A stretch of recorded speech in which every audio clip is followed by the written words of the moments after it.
Votre honneur, Monsieur le Président, honorable juge, nous vous remercions pour l'octroi de la parole devant votre auguste tribunal.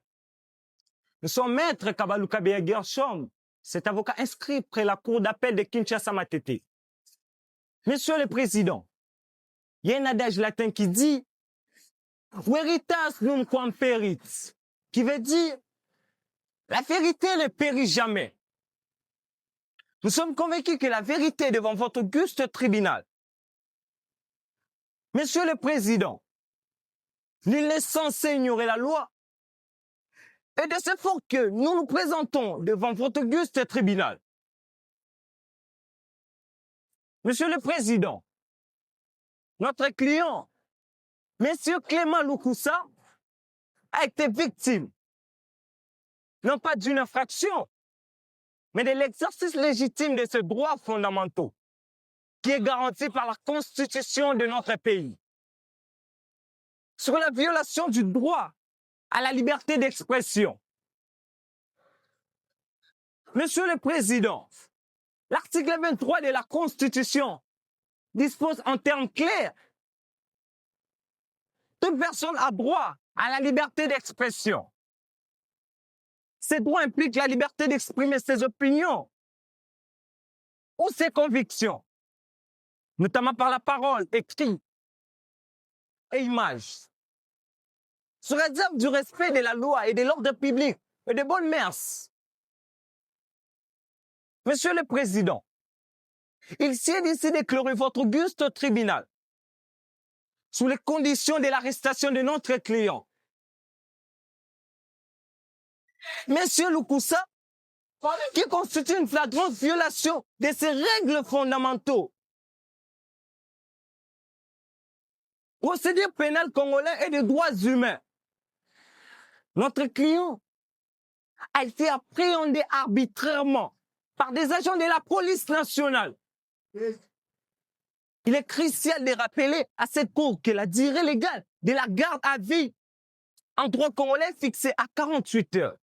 Or, M. Lukusa a passé un temps considérable, excédant largement de ce délai constitutionnel dans les locaux de la police nationale, Monsieur le Président.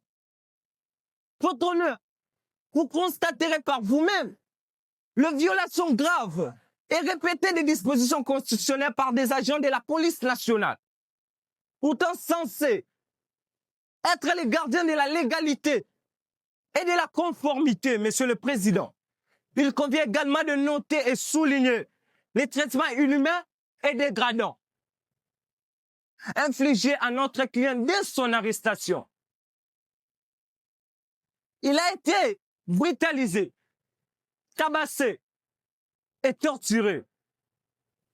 Cette action en totale contradiction avec l'article 16 de la Constitution qui dispose la personne humaine est sacrée. L'État a l'obligation de la respecter et de la protéger. Toute personne a droit à la vie, à l'intégrité physique, ainsi qu'au libre développement de sa personnalité dans le respect de la loi. Votre honneur, vous constaterez par vous-même à quel point les dispositions fondamentales de la Constitution de notre pays ont été largement violées. La République démocratique du Congo, étant un État qui a ratifié plusieurs instruments juridiques internationaux, il est impératif de dénoncer ces abus et violations graves de droits de l'homme à l'encontre de notre client. L'arrestation de M. Lukusa est une honte pour l'État de droit. Toute la procédure judiciaire ou juridique de la phase préjudicielle a été bafouée et viciée. Monsieur le Président, en réalité, c'est l'État qui a perdu sa dignité et sa crédibilité. Raison pour laquelle nous vous demandons que la justice soit faite. Comme dit un adage, nous vous avons présenté les faits, c'est à vous de donner le bon droit. Je vous remercie.